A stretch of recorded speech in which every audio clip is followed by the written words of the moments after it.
Queridos amigos, sean todos bienvenidos a Mirada Semanal, el podcast de actualidad de Latinoamérica 21.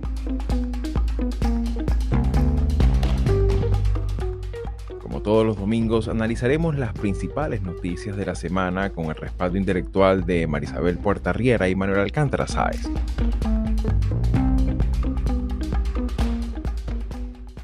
Hace algunos momentos atrás, señalando que esto no puede seguir más así, que esta es la forma en la que está mostrando la molestia que aparentemente expresan desde las Fuerzas Armadas y que están tratando de recuperar nuestra patria. Basta de empobrecer a este país. Y de hecho allí uno de los periodistas se le preguntan si esto efectivamente significaba que se van a tomar la Casa Grande del Pueblo, algo a lo que respondía afirmativamente a esta pregunta que se le hacía hace algunos momentos atrás, cuando Zúñiga llegaba hasta el Palacio Presidencial, esto en la Plaza Murillo en La Paz, en Bolivia. El pasado 26 de junio, a plena luz del día, en las calles de La Paz, Bolivia, se registró un intento de golpe de Estado, liderado por el general del ejército Juan José Zúñiga.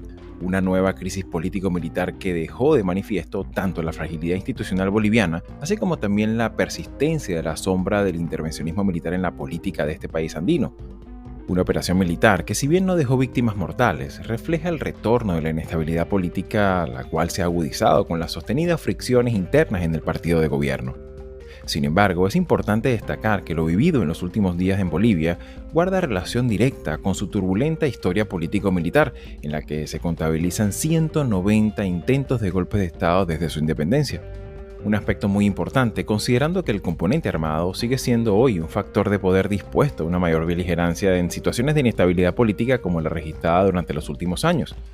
En el marco de esta disputa de poder, la conmoción militar, protestas ciudadanas, cuestionamientos con los encarcelamientos de opositores y una economía en serias dificultades, podría decirse que Arce habría salido fortalecido de este intento de golpe de Estado. ¿Qué desafíos enfrenta hoy la institucionalidad democrática del Estado boliviano? Y en especial, cabría también preguntarse, ¿qué impacto pudiera llegar a tener estos incidentes de cara a las elecciones del próximo 2025? Soy Xavier Rodríguez Franco, les hablo desde Houston, Texas, y hoy es domingo 7 de julio de 2024. Y bien, amigos, sean todos una vez más bienvenidos a Mirada Semanal. Y bueno, de alguna manera, pues ya nos adentramos en esta dinámica ya del segundo semestre del 2024 y decidimos fijar nuestra atención en varias cosas. Uno de estos temas era algo que hemos preferido, pues, que pasara un poco los días para saber un poquito más, tener un poquito más de información, y es precisamente con lo ocurrido hace pocos días en La Paz, en Bolivia, y era precisamente conocer un poco qué ocurrió, qué aspectos podemos destacar de este intento de golpe de Estado que de alguna manera pues ha sido pues parte, y eso lo vamos a mirar aquí más en detalle, pero ha sido parte pues de la dinámica bastante tensa de la vida institucional de buena parte de los países andinos, y particularmente en el caso boliviano. Tiene unos elementos muy importantes que me gustaría, bueno, conversarlos acá, ¿no? Y de entrada, pues por supuesto, más allá del aspecto meramente anecdótico, ¿qué nos podría estar revelando como síntoma a nivel del sistema político esta nueva invitación de los militares a tener algo que decir en la vida política de Bolivia? Y en ese sentido, Manolo, ¿cómo miras tú lo ocurrido ya con cierta distancia y con cierta claridad? Porque obviamente los primeros días fueron muy confusos, pero ¿qué nos podrías apuntar, sobre todo a la luz de que, bueno, estamos hablando de un país que prácticamente es el campeón de los intentos de golpe de Estado de la historia republicana de América Latina, ¿no? Exacto, hay que empezar, yo creo que este sería el primer punto, ¿no? Eh, y fíjate que es un país que ha tenido ya, esta es la segunda, ¿no? Intentona, bueno, intentona no, porque esta sí ha sido intentona, la otra fue realmente exitosa, la del 8 la de noviembre del 2019. O sea, tenemos un país, por consiguiente, que en 2019, en noviembre de 2019 y el 26 de junio de 2024, los militares han tenido una presencia muy importante, ¿no?, en la vida política, de algo que no encontramos en ninguna otra circunstancia en América Latina. Y como bien dices, Bolivia siempre fue el campeón de interrupciones, fue el campeón de la inestabilidad y del papel más que arbitral, ¿no? De las Fuerzas Armadas, hasta el periodo de estabilidad que vivió precisamente bajo el gobierno de Evo Morales. Es interesante también señalar que lo que ocurrió el 26 de junio, protagonizado por este general, por Juan José Zúñiga, fue también bastante insólito porque es una movilización de tropas, un movimiento de tropas que, salvo deteriorar una puerta, digamos, no dispararon un solo tiro, no hay ni un solo herido, ni siquiera un herido, yo que sé, por un accidente de tráfico. O sea, es una intervención muy sui generis, que por supuesto, esconde pues numerosas interpretaciones como las que todavía están habiendo, ¿no? Es decir, quién estaba realmente detrás, a quién interesaba esto. Y ahí, bueno, hay una versión que yo la compro bastante, que tiene que ver con el carácter de este general Zúñiga, ¿no?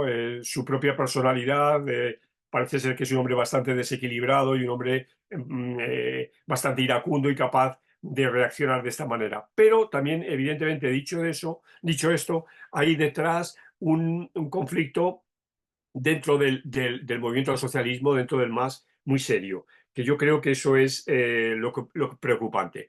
Conviene no olvidar que, bueno, Evo Morales es el líder prácticamente, no fundador, pero prácticamente fundador del movimiento al socialismo, y como he dicho antes, pues es un hombre fundamental en la vida política de Bolivia, porque con este partido va a tener una etapa de gobierno que es una de las más longevas en los últimos años, en los últimos, por lo menos en el último medio siglo de la historia de Bolivia, y que además es una época con cierta prosperidad, con un desarrollo del país en términos económicos importante, pero muy articulado en torno a su figura, ¿no?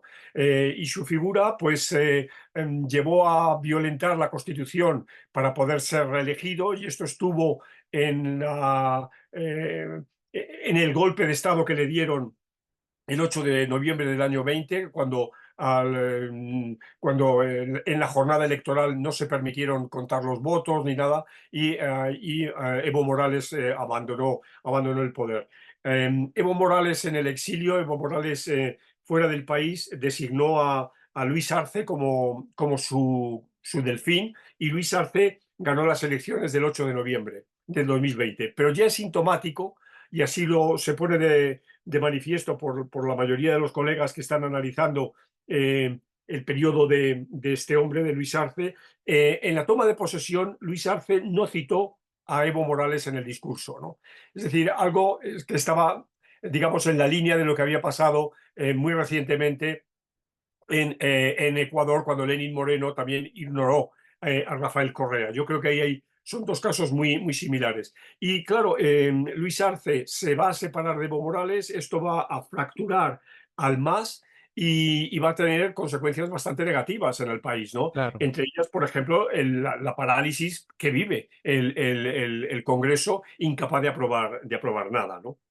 Claro, claro, y en ese sentido creo que es importante también, a efectos sobre todo de nuestra audiencia, que quizás no está tan familiarizada con la dinámica política boliviana de los últimos años, pero claro, hay un elemento que muy bien lo mencionas, Manolo, que es como ese magma telúrico que está debajo de las placas tectónicas, que es precisamente esa división interna, del MAS.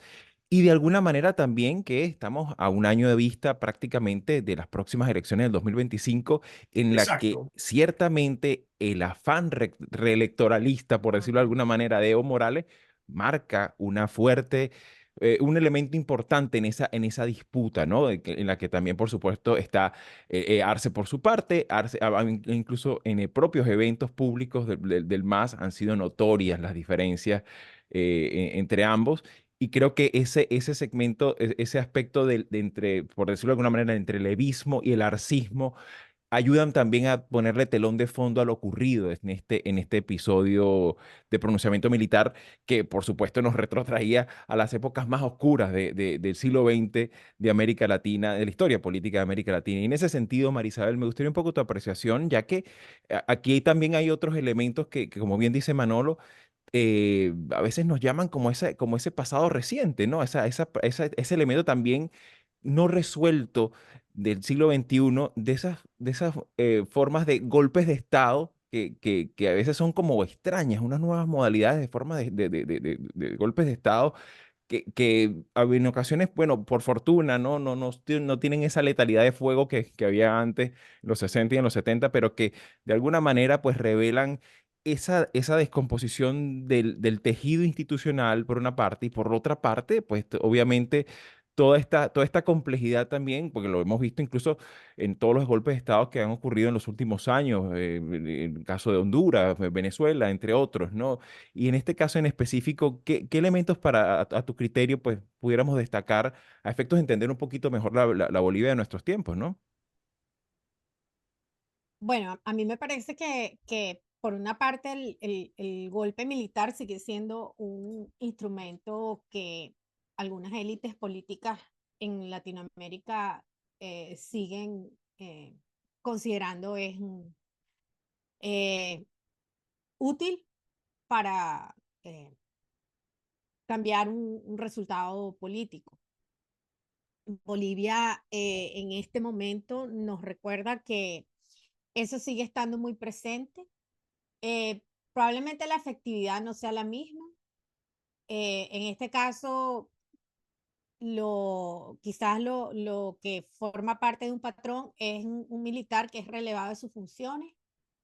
Y entonces esa es una reacción, una respuesta que a todas luces no tuvo respaldo institucional, porque como decía Manolo, ahí no hubo más nada. De hecho, no hay nada que Y pruebe de que hecho la propia oposición boliviana y figuras incluso que estuvieron recientemente presos políticos se mantuvieron como cierta distancia, o sea, no consiguió, digamos, repercusión en ese segmento opositor, ¿no? claro, no sabemos si es por falta de credibilidad o que sencillamente les falló el plan. En todo caso, preocupa que, por ejemplo, uno de sus argumentos era que, o al menos es lo que ha trascendido, ¿no? ¿no? No es que se ha comprobado, pero en todo caso ha trascendido que tenía la intención de liberar presos políticos. A mí me parece que es grave por una parte, porque por supuesto contribuye a la fragmentación del partido de gobierno. Eso por un lado, pero por otro lado esto puede darle fuerza a sectores mucho más radicales en ambos lados del espectro, ¿no? No solamente del lado de la derecha, sino del propio movimiento, tanto de Evo Morales como lo que es el MAS, ¿no? Porque ese es el asunto, que en un momento en el que nosotros estamos hablando de Latinoamérica como un escenario donde Evo Morales aspira a volver al poder, aun cuando legalmente desde el punto de vista constitucional no debería. Sin embargo, las decisiones eh, del poder judicial en Latinoamérica pareciera que no tienen mucho valor después de lo que hemos visto con Bukele en El Salvador, ¿no? Pero es que además no es solamente el caso de Bolivia. Bolivia es un ejemplo. El asunto es que sigue siendo parte del análisis político latinoamericano lo vulnerable que son las instituciones y lo poco que valen las decisiones, bien sea de una corte constitucional o inclusive la decisión del electorado. Son sumamente vulnerables.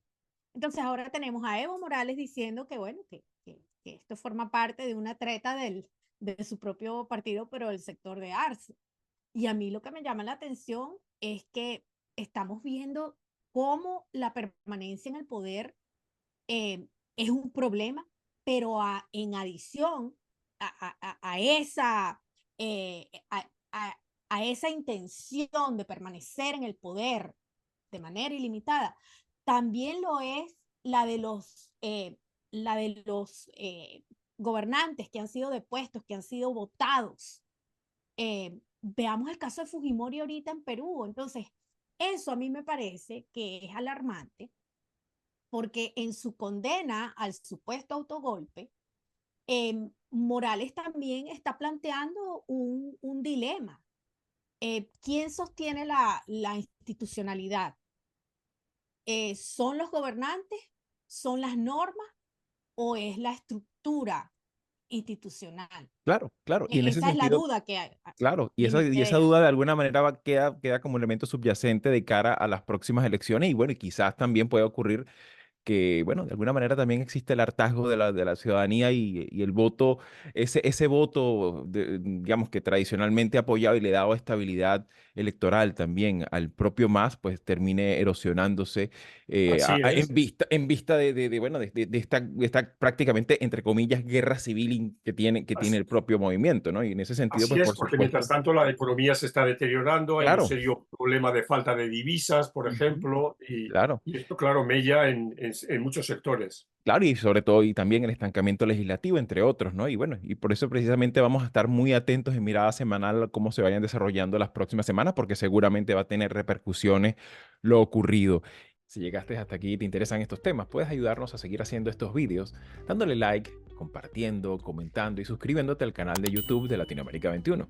Puedes acceder también a todos nuestros episodios entrando en nuestra página web latinoamerica21.com/podcast y en las principales plataformas de audio. Subimos videos nuevos todas las semanas, así que nos veremos en Mirada Semanal muy pronto.